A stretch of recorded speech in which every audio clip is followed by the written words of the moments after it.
Sino kaya itong Yusek na galante daw guys kapagka nade-deliveran ng pera sa mismong bahay nila?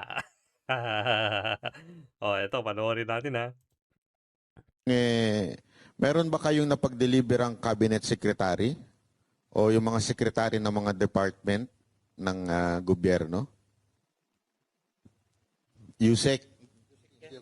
And, mga secretary or USEC? USEC, Secretary. Aside from mga congressman, Meron po, sir. sino? Si Yusik Bunuan po, sir. Gagi. DPWH Yusek. Come on, paldo. Tanda-tanda na, hayop na yan. Si Secretary Bunuan. Yes, sir. Ng DPWH. Yes, sir. Yung umalis na, yung matanda. Yes, sir. Gagi, yung umalis na yung matanda. Anong kaalaman mo dun? Bali ako po, sir, ay driver noon. Ang kasama ko po doon ay si Boss Mark. Mark Tix.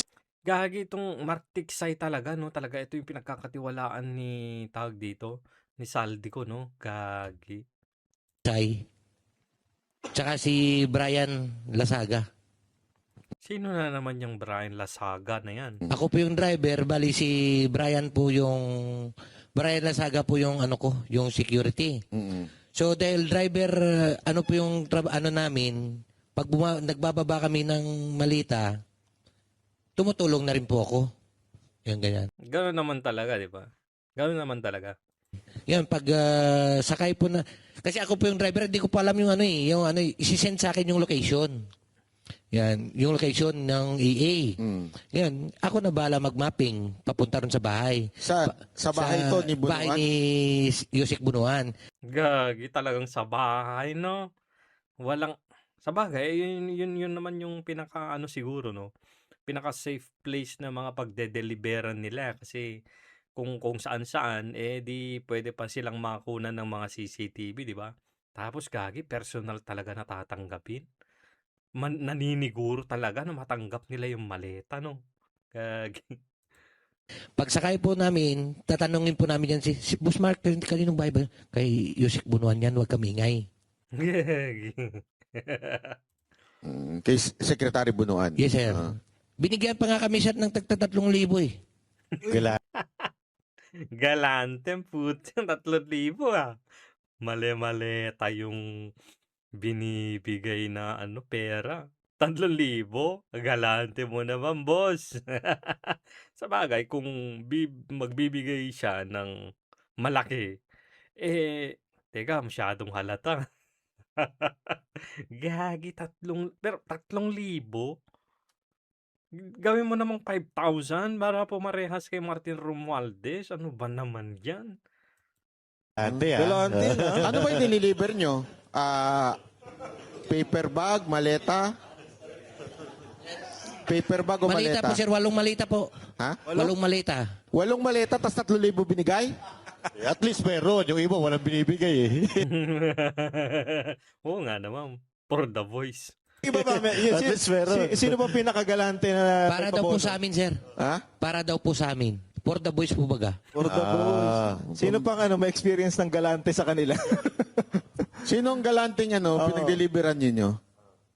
Ang nakatanggap pa ng, aminin natin, di ba? Meron naman ganyan for the boys, tip, di ba? Kung baga, sir, para lang po yun sa amin na nag-deliver. Oo. Yun. Oh. At least honest si sir, di ba? Yes. Ito, sa Comelec. Naku, eto na. Comelec. Ilang maleta kayo tinanggap ni George? Sige nga. At saan? Nag-deliver po ba kayo? Gusto namin marinig sa inyo kasi narinig namin sa social media. Gusto namin marinig sa inyo mismo. Ilang beses po ba kayo nag-deliver sa Comelec at kanino po i-deliver? Saan? Saan? Saan Comelec? Bali si chairman ng Comelec. Sino po? Chairman ng Comelec po, Garcia. George Garcia. Hindi man namin dineliver talaga sa kanya. Nakipag-meeting sa kay boss sa Maidas Hotel. Maidas Hotel. Alam din, no? Kasi syempre, kontrolado nila dyan din yung kung may mga CCTV dyan, posible namang wala. Kontrolado nila kasi kay Saldico yung Maidas eh. Tapos yung dala na malita, 2 beses kasi siya meeting. Bali, yung EA na po yung nag-transfer doon sa sasakyan, parang dinikit niya lang sa parking. Ba, maingat si George. George! 2 beses po yun na nangyari. Ilang maleta tsaka kailan to? Before the election ba to? Bago mag-eleksyon, tsaka yung Gagi, bago mag-eleksyon. Putragis naman na yan, oo. Bago mag-eleksyon, guys. after ng eleksyon. At after ng election, guys, may down payment, guys. Gagi. 4 na malita po. 4 na maleta yung down payment. Tapos yung kabuuang Hindi, dalawa-dalawa. Ito naman. bayad, 4 ulit. Hindi, Parang ganun. tagda-dalawa po. Dalawa. Medium size. Wala kaya. Medium size. Paldo. Sir, ito, Paldo talaga. kano sa tingin nyo yung isang medium size na laman? Parang 35 to 40 M. 35 to 40 million. Curious lang ako, no? Pag binigay yung maleta, mamahalin din yung maleta, pati yung maleta sa inyo na. Ganun ba? Wala nang balikan yun. O pag, babalik para lagyan ulit.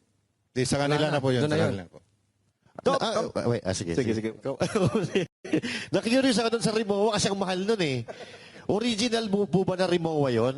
Ito naman, mga walang kwentang tanong naman na yan. O galing dyan sa tabi-tabi lang? Yung mga peke?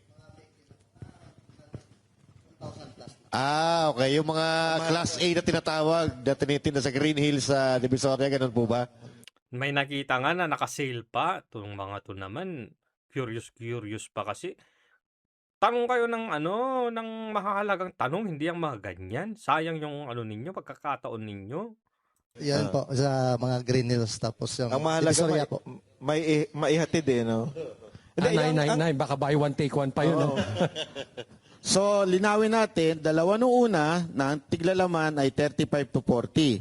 So, sabihin na natin 35 plus 35, 70 plus pagkatapos 35, 70. So, 140 ang total. So, ito, how about delivery? Hindi, ito yung nakakatakot, guys. No? Ito yung nakakatakot.